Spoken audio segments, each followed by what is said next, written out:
दोस्तों इस कहानी को आप पूरा जरूर सुनिएगा, बीच में क्विट मत करिएगा।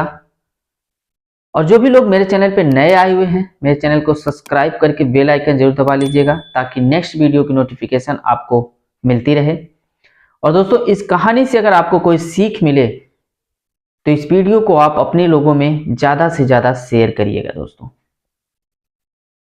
दोस्तों कहीं आप भी अपनी लाइफ में ऐसी गलती तो नहीं कर रहे हैं?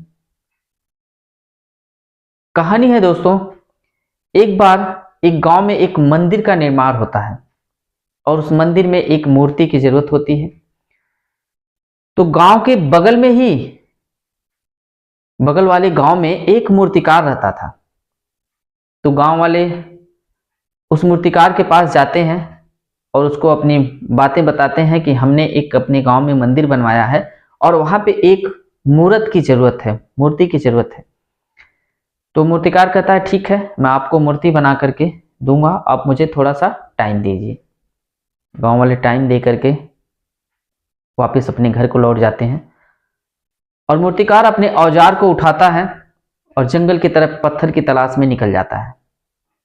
जंगल में जाता है, थोड़ी ही दूर पहुंचता है तो देखता है एक पेड़ के नीचे एक खूबसूरत सा पत्थर उसे दिखाई देता है और वो मूर्तिकार वहां पे अपने औजार को रखता है और उस पत्थर को तोड़ना शुरू कर देता है।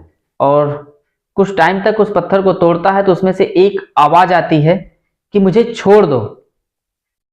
वो मूर्तिकार समझ नहीं पाता कि ये आवाज कहां से आ रही है, चारों तरफ देखता है और फिर अपना काम स्टार्ट कर देता है, फिर पत्थर तोड़ना शुरू कर देता है। इसके बाद कुछ टाइम बाद फिर गुस्से में आवाज आती है और तेज आवाज आती है कि मुझे छोड़ दो, मुझे दर्द हो रहा है।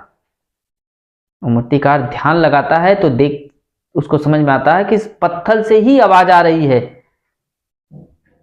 तो मूर्तिकार पत्थर से कहता है कि मेरे दोस्त, थोड़े से इस दर्द को बर्दाश्त कर लो। अगर आपने इस दर्द को बर्दाश्त कर लिया तो मैं आपको एक खूबसूरत सी मूर्त का रूप देने वाला हूं, फिर आपका पूरा जीवन ही बदल जाएगा। बट उस पत्थर ने जवाब क्या दिया?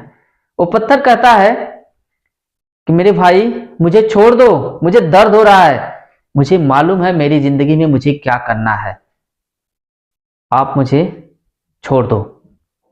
मूर्तिकार कहता है ठीक है। वो अपना औजार उठाता है और फिर आगे पत्थर की तलाश में निकल जाता है। कुछ ही दूरी पर 2-4-10 कदम आगे जाता है, उसे सेम उसी तरह का एक पत्थर और मिल जाता है। वो मूर्तिकार अपना औजार वहां पे रखता है और उस पत्थर को तोड़ना शुरू कर देता है और कुछ ही दिनों के अंदर एक खूबसूरत सी मूर्त बना करके तैयार कर देता है और गांव वालों को सूचना देता है कि मूर्ति बन करके तैयार हो गई है, इसे आप आकर ले जाइए। गांव वाले आते हैं उस मूर्ति को ले जाने के लिए। तो उसमें से एक व्यक्ति बोलता है कि हमें एक और पत्थर की जरूरत है। तो वही कुछ ही दूरी पे वो पत्थर पड़ा हुआ था जिसको दर्द नहीं बर्दाश्त हो रहा था, उसको भी साथ में लेके आ गए गांव वाले। मूर्ति को मंदिर में बढ़िया से स्थापित कर दिए और जो वो पत्थर जिसको दर्द नहीं बर्दाश्त हो रहा था उसको भी बाहर गेट के पास सेट कर दिए। अब भगवान की मूर्त मंदिर में स्थापित हो गई। अब उनको पूरा दिन जो है उनकी सेवा सत्कार होना शुरू हो गया, फूल मालाएं, पूरा दिन पूजा पाठ, भक्तों की लाइन लगने लगी। और जिस पत्थर को, आप सोचो दोस्तों, जिस पत्थर को थोड़ा सा दर्द नहीं बर्दाश्त हो रहा था उस पत्थर के ऊपर पूरा दिन जो है नारियल फोड़ा जाने लगा। पूरा दिन जो है उसके ऊपर नारियल फोड़ा जाता था। एक दिन वो पत्थर जो है रात को भगवान के पास जाता, उस मूर्त के पास जाता है और कहता है कि तुम भी पत्थर हो और मैं भी पत्थर हूं, बट आपके साथ इतना अच्छा व्यवहार किया जाता है और मेरे ऊपर पूरा दिन नारियल तोड़ा जाता है, ऐसा क्यों? तो वो मूर्त जो भगवान की मूर्त बनी हुई थी, भगवान कहते हैं कि अरे मूर्ख, ये मौका तुझे मिला था लेकिन तूने इस मौके को मिस कर दिया। तुझे थोड़ी सी दर्द, थोड़ी सी मेहनत नहीं हो पा रही थी और तूने मना कर दिया। अगर उस दिन तूने उस दर्द को बर्दाश्त कर लिया होता तो शायद आज मैं तेरी जगह होता और तू मेरी जगह होता। तो दोस्तों, अगर आप डायरेक्ट सेलिंग बिजनेस में हो ना, तो आज थोड़ी सी ज़्यादा मेहनत करनी पड़ेगी। थोड़ा थक जाएंगे आप, थोड़ा दर्द होगा, उसे बर्दाश्त करना दोस्तों।